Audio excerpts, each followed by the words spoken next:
Apakah Ridwan Kamil pemimpin yang baik? Orang bijak mengingatkan, jangan menilai buku dari sampulnya. So, menilai Ridwan Kamil sebagai pemimpin Jawa Barat tak cukup dari apa yang terlihat, tapi dari apa yang diperbuat untuk rakyat.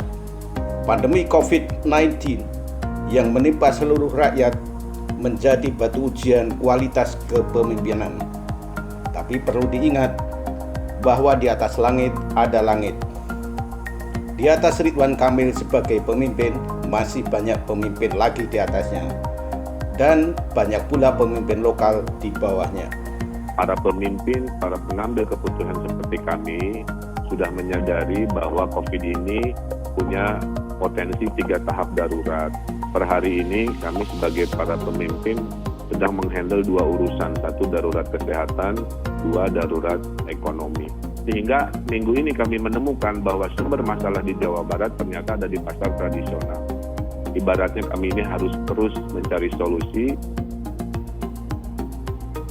Persamaan saya dengan Presiden Korea Selatan adalah kami sama-sama mengurusi 50 juta manusia. Tapi perbedaan Gubernur Jawa Barat dengan Presiden Korea Selatan, Gubernur Jawa Barat hanya punya anggaran 1% dari Presiden Korea Selatan. Jadi bisa dibayangkan lahir batin saya harus menyelamatkan 50 juta nyawa dengan keterbatasan tersebut. Nah, oleh karena itu, kesimpulannya bahwa kami harus melaksanakan adaptasi kebiasaan baru dan membuka ekonomi pelan-pelan.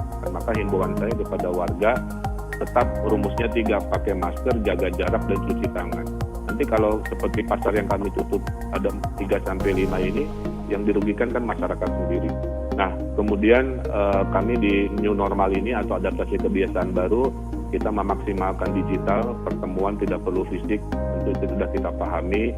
Kemudian bisnis juga kalau nggak perlu datang, pilih-pilih barang cukup secara digital. Juga kita menemukan di Jawa Barat pertanian ini solid, Bang Karni, tidak terpengaruh oleh COVID.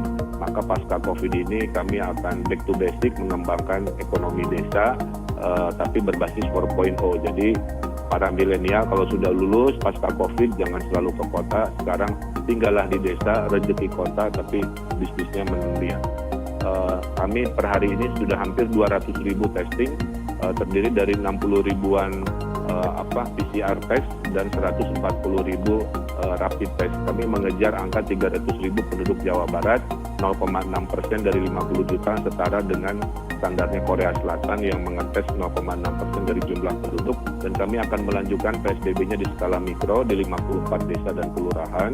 Kemudian ekonomi kesimpulannya harus jalan.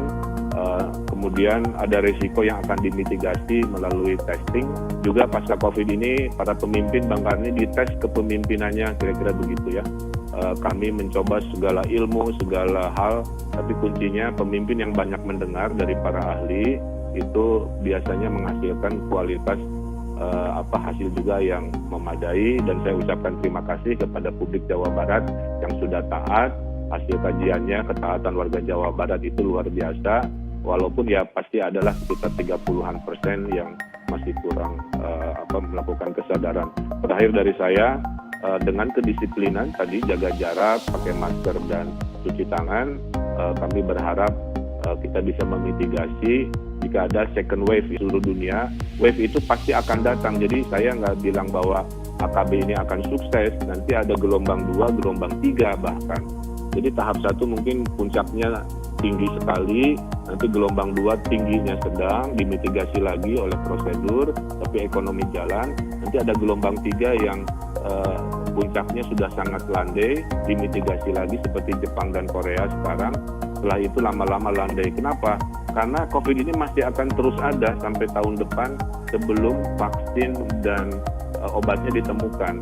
Jadi Jawa Barat ini 27 kepala daerah, beda-beda partai politiknya. Kami sangat harmonis ya, alhamdulillah. Kenapa? Karena hampir minimal tiap minggu kita koordinasi. Dan saya ini gaya gubernurnya nggak top down. Saya dengerin dulu maunya wali kota, bupati. Nah, jawaban saya selalu ilmiah. Ini para pemimpin di level kota kabupaten kalau dijawabnya oleh data, oleh keilmiahan, paham gitu. Jadi dimensi-dimensinya itu. Nah, kemarin juga sama.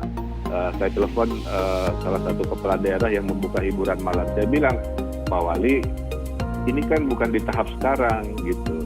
Ini namanya ekonomi risiko tinggi. Bukankah kita sudah sepakat bahwa yang dibuka dulu adalah ekonomi risiko rendah, yaitu industri perkantoran. Baru yang ekonomi risiko tinggi, yaitu ada orang ganti-ganti, itu nanti dulu. Kenapa? Karena di Korea Selatan itu second wave-nya datang dari hiburan malam. Orang datang, kemudian AC di ruangan yang tertutup, kan ngobrol sana-sini, droplet kemana-mana. Maka sekarang Korea Selatan mengalami itu. Nah, saya sudah tegur dan beliau menerima dan bilang akan mengkoreksi. Nah, inilah risiko harus diambil oleh seorang pemimpin, tapi harus terukur, ya. Karena kalau tidak berani mengambil risiko, saya kira itu bukan syariat